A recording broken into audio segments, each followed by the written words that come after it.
दृष्टि आईएएस के टुडे जी के प्रोग्राम में आपका स्वागत है। शुरुआत करते हैं पिछले अभ्यास प्रश्न से, जिसमें हमने आपसे पूछा था ई संजीवनी किस मंत्रालय से संबंधित है। आपके ऑप्शन थे, ऑप्शन ए इलेक्ट्रॉनिक्स एवं सूचना प्रौद्योगिकी मंत्रालय, ऑप्शन बी गृह मंत्रालय, ऑप्शन सी संस्कृति मंत्रालय या फिर ऑप्शन डी स्वास्थ्य एवं परिवार कल्याण मंत्रालय। तो इस प्रश्न का सही उत्तर है विकल्प डी, स्वास्थ्य एवं परिवार कल्याण मंत्रालय। आप में से कई व्यूअर्स ने इस प्रश्न का एकदम ठीक जवाब दिया है। इसी तरह अपने सुझाव, प्रतिक्रियाएं और जवाब हमें भेजते रहिए, हमें इनका इंतजार रहता है। चलिए अब इस प्रश्न से संबंधित आगे की बात को एक्सप्लेनेशन से समझते हैं। केंद्र सरकार की मुफ्त टेलीमेडिसिन सेवा ई संजीवनी का लाभ उठाने वालों की संख्या हाल ही में 10 करोड़ के आंकड़े को पार कर गई। केंद्रीय स्वास्थ्य मंत्री ने बताया कि स्वास्थ्य एवं परिवार कल्याण मंत्रालय की इस पहल के लाभार्थियों में 57% महिलाएं और लगभग 12% वरिष्ठ नागरिक हैं। इसलिए विकल्प डी सही है। ई संजीवनी की बात करें तो ई संजीवनी एक टेलीमेडिसिन सेवा है जो डिजिटल प्लेटफॉर्म के माध्यम से चिकित्सकों से पारंपरिक प्रत्यक्षता परामर्श का विकल्प प्रदान करती है। यह पहल आयुष्मान भारत डिजिटल स्वास्थ्य मिशन का एक महत्वपूर्ण अंग है। आपको बता दें, ई संजीवनी के दो भाग हैं। पहला है आयुष्मान भारत स्वास्थ्य और कल्याण केंद्र और दूसरा है ई संजीवनी ओपीडी। इन दोनों को ही centre for development of advance computing यानी सीडेक मोहाली द्वारा विकसित किया गया है। इस तरह इस प्रश्न का सही उत्तर है विकल्प डी, स्वास्थ्य एवं परिवार कल्याण मंत्रालय। चलिए अब शुरुआत करते हैं आज के एपिसोड की। तो आज के एपिसोड का पहला प्रश्न है, भारतीय संविधान के किस अनुच्छेद में माल एवं सेवा कर परिषद यानी जीएसटी परिषद का उल्लेख किया गया है। आपके ऑप्शन है अनुच्छेद 79 क, अनुच्छेद 155, अनुच्छेद 279 क या फिर अनुच्छेद 265। तो इस प्रश्न का सही उत्तर है विकल्प सी, अनुच्छेद 279 क। चलिए एक्सप्लेनेशन आई की बात को समझते हैं।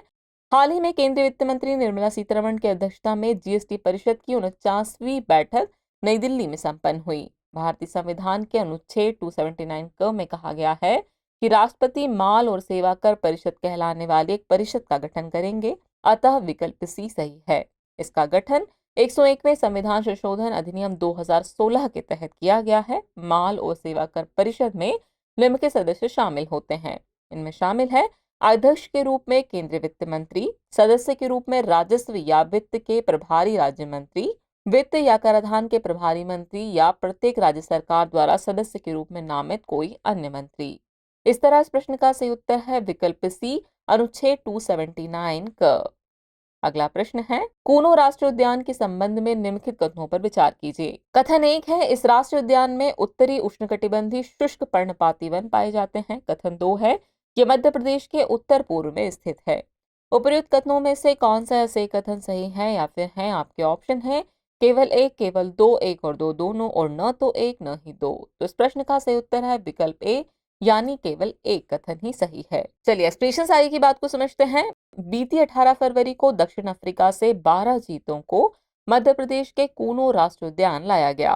कूनो राष्ट्रीय उद्यान मध्य प्रदेश और राजस्थान की राज्य सीमा के करीब उत्तर पश्चिम मध्य प्रदेश में स्थित है। यह विंध्य पर्वतमाला पर स्थित है, अतः कथन 2 सही नहीं है। जैव भौगोलिक रूप से यह क्षेत्र काठियावाड़ गिर शुष्क पर्णपाती वन पारिस्थितिकी क्षेत्र के अंतर्गत आता है। इस क्षेत्र में पाए जाने वाले वन प्रकारों में उत्तरी उष्णकटिबंधीय शुष्क पर्णपाती वन, दक्षिणी उष्णकटिबंधीय शुष्क पर्णपाती वन, शुष्क सवाना वन और चारागाह उष्णकटिबंधीय तटवर्ती जंगल शामिल है। अतः कथन 1 सही है। इस तरह इस प्रश्न का सही उत्तर है विकल्प ए, यानी केवल एक कथन ही सही है। अगला प्रश्न है, हाल ही में केंद्र सरकार ने निम्नलिखित में से किस अधिनियम के तहत दो संगठनों को आतंकवादी संगठन घोषित किया है। आपके ऑप्शन है राष्ट्रीय सुरक्षा अधिनियम 1980, गैर कानूनी गतिविधियां रोकथाम अधिनियम 2019, धन शोधन निवारण अधिनियम 2002 या फिर भगोड़ा आर्थिक अपराधी अधिनियम 2018। तो इस प्रश्न का सही उत्तर है विकल्प बी, गैर कानूनी गतिविधियां रोकथाम अधिनियम 2019। हाल ही में केंद्र सरकार ने गैर कानूनी गतिविधि रोकथाम अधिनियम यानी यूएपीए के प्रावधानों के तहत दो संगठनों को आतंकवादी संगठन घोषित किया है। इन संगठनों में शामिल है, पहला है खालिस्तान टाइगर फोर्स और दूसरा है जम्मू और कश्मीर गजनवी बल।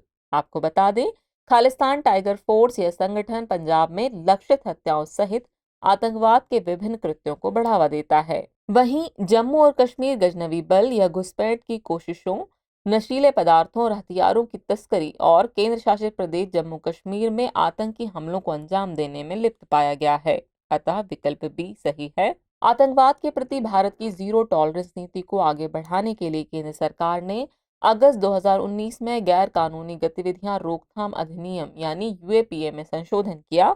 इसका उद्देश्य किसी व्यक्ति को आतंकवादी के रूप में नामित करने के प्रावधान को शामिल करना है। इस संशोधन से पहले केवल संगठनों को आतंकवादी संगठन के रूप में नामित किया जा सकता था। इस तरह इस प्रश्न का सही उत्तर है विकल्प बी, गैर कानूनी गतिविधियां रोकथाम अधिनियम 2019। अगला प्रश्न है, उत्तर भारत का पहला परमाणु संयंत्र निम्नलिखित में से किस राज्य या संघ राज्य क्षेत्र में स्थापित किया जा रहा है? आपके ऑप्शन है पंजाब, हरियाणा, लद्दाख और जम्मू और कश्मीर। तो इस प्रश्न का सही उत्तर है विकल्प बी यानी कि हरियाणा। उत्तर भारत का पहला परमाणु संयंत्र हरियाणा के गोरखपुर शहर में स्थापित किया जा रहा है। यह शहर राष्ट्रीय राजधानी नई दिल्ली से लगभग 150 किलोमीटर उत्तर में है। अतः विकल्प बी सही है। आपको बता दें, गोरखपुर हरियाणा अणुविद्युत परियोजना यानी GHAVP में 700 मेगावाट की क्षमता वाली 2 इकाइयां हैं, जिनमें से प्रत्येक में प्रेशराइज्ड हैवी वाटर रिएक्टर यानी PHWR है। हरियाणा में फतेहाबाद जिले के गोरखपुर गांव के पास इसका स्वदेशी डिजाइन तैयार किया जा रहा है। अन्य मुख्य संयंत्र भवनों और संरचनाओं का निर्माण जैसे फायर वाटर पंप हाउस, सुरक्षा संबंधित पंप हाउस, ईंधन तेल भंडारण क्षेत्र 1 और 2, वेंटिलेशन स्टेक और ओवरहेड टैंक आदि का निर्माण कार्य अभी चल रहा है। इस तरह इस प्रश्न का सही उत्तर है विकल्प बी हरियाणा। अगला प्रश्न है, भारतीय कला और संस्कृति के संदर्भ में पाधार शब्द का उल्लेख किस संदर्भ में किया जाता है?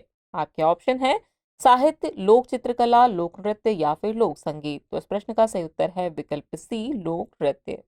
पाधार नृत्य गुजरात का प्रसिद्ध लोक नृत्य है। अतः विकल्प सी सही है। ये लोक नृत्य अनुष्ठानों और मनोरंजन के उद्देश्य से किया जाता है। पाधार समुदाय का ये लोक नृत्य मूल रूप से उनकी आजीविका का एक उदाहरण है, जो काफी हद तक मछली पकड़ने पर निर्भर करती है। इस नृत्य में नाविकों के जीवन और समुद्र की प्रकृति को दर्शाया जाता है। इस नृत्य का मुख्य आकर्षण यह है कि इसमें लहरों का चित्रण शामिल किया जाता है। इस तरह इस प्रश्न का सही उत्तर है विकल्प सी लोक नृत्य। अगला प्रश्न है, ट्वाइट्स ग्लेशियर के संदर्भ में निम्नलिखित कथनों पर विचार कीजिए। कथन 1 है, इसे डूम्सडे ग्लेशियर यानी तबाही का ग्लेशियर के नाम से भी जाना जाता है। कथन 2 है, ये पश्चिम अंटार्कटिका में स्थित है। उपर्युक्त कथनों में से कौन सा ऐसे सही है या फिर हैं? आपके ऑप्शन है केवल 1, केवल 2, 1 और 2 दोनों, और न तो 1 और न ही 2। तो इस प्रश्न का सही उत्तर है विकल्प सी 1 और 2 दोनों। हालिया शोध के मुताबिक ट्वाइट्स ग्लेशियर अप्रत्याशित तरीके से तेजी से पिघल रहा है। जैसे जैसे जलवायु परिवर्तन में तेजी आ रही है, ट्वाइट्स ग्लेशियर भी तेजी से बदल रहा है। हर साल यह समुद्र में अरबों टन बर्फ बहाता है, जिससे समुद्र स्तर की वार्षिक वृद्धि में लगभग 4% का योगदान होता है। आपको बता दें, ट्वाइट्स ग्लेशियर मोटे तौर पर फ्लोरिडा के समान आकार का है और पश्चिम अंटार्कटिका में स्थित है। अतः कथन 2 सही है। ट्वाइट्स ग्लेशियर अंटार्कटिका में है, जिसे डूम्सडे ग्लेशियर के नाम से भी जाना जाता है। अतः कथन 1 सही है। इस तरह इस प्रश्न का सही उत्तर है विकल्प सी यानी 1 और 2 दोनों ही कथन सही हैं। अगला प्रश्न है, चक्रवात फ्रेडी से निम्नलिखित में से कौन सा क्षेत्र प्रभावित है? आपके ऑप्शन है पूर्वी अफ्रीका, पूर्वी चीन सागर, बंगाल की खाड़ी या फिर दक्षिण चीन सागर। तो इस प्रश्न का सही उत्तर है विकल्प ए पूर्वी अफ्रीका। चलिए एक्सप्लेनेशन देखते हैं।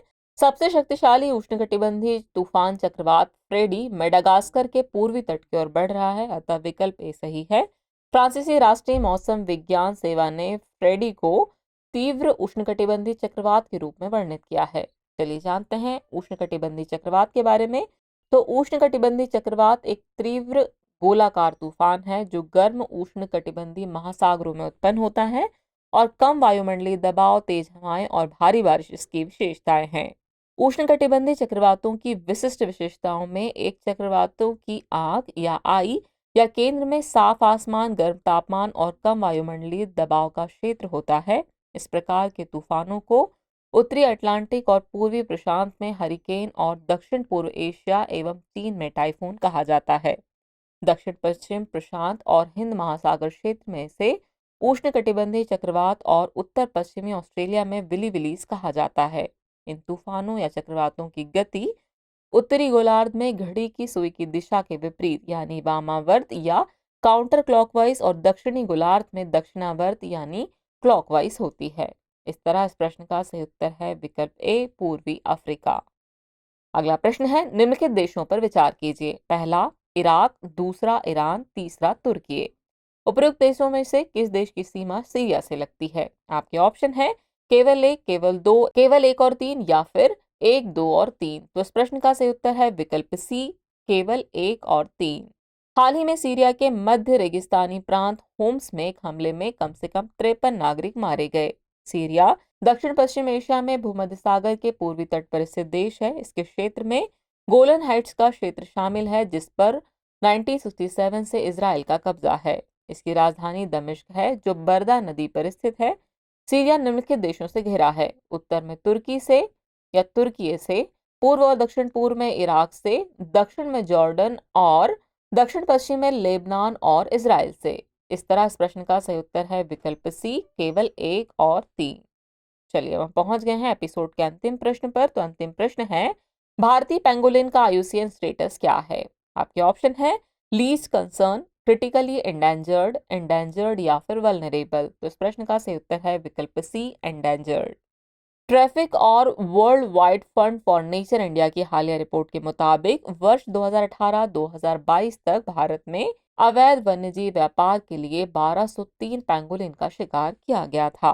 पेंगोलिन के बारे में बात करें तो पेंगोलिन रात्रिचर स्तनधारी है, जो बिलों को खोदते हैं और चींटियों एवं दीमकों को खाते हैं।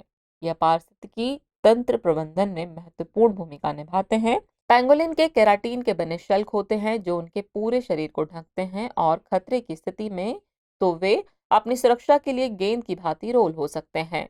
पेंगोलिन की 8 प्रजातियां हैं, जिनमें से एशिया में 4 प्रजातियां पाई जाती हैं। ये प्रजातियां हैं भारतीय पेंगोलिन, फिलीपीन पेंगोलिन, सुंडा पेंगोलिन और चीनी पेंगोलिन। भारतीय पेंगोलिन की संरक्षण स्थिति की बात करें तो आईयूसीएन की रेड लिस्ट में भारतीय पेंगोलिन को एंडेंजर्ड श्रेणी में सूचीबद्ध किया गया है। भारत में भारतीय पेंगोलिन वन्यजीव संरक्षण अधिनियम 1972 के अनुसूची 1 के तहत संरक्षित है। वहीं पेंगोलिन की सभी प्रजातियां साइट्स की परिशिष्ट 1 में सूचीबद्ध हैं। चलिए अब नोट कर लीजिए आज के एपिसोड का अभ्यास प्रश्न। तो अभ्यास प्रश्न है, मोसी सेकंड नौसैनिक अभ्यास निम्नलिखित में से किन देशों से संबंधित है? आपके ऑप्शन है, ऑप्शन ए भारत, जापान और दक्षिण अफ्रीका, ऑप्शन बी रूस, चीन और दक्षिण अफ्रीका, ऑप्शन सी रूस, चीन और पाकिस्तान, या फिर ऑप्शन डी यूएसए, दक्षिण कोरिया और ऑस्ट्रेलिया। तो व्यूअर्स, इस प्रश्न का जवाब कमेंट बॉक्स में देना न भूलें। जल्द ही मिलते हैं नए एपिसोड में नए नए सवालों और उनके नए नए जवाबों और जानकारियों के साथ। तब तक के लिए शुक्रिया।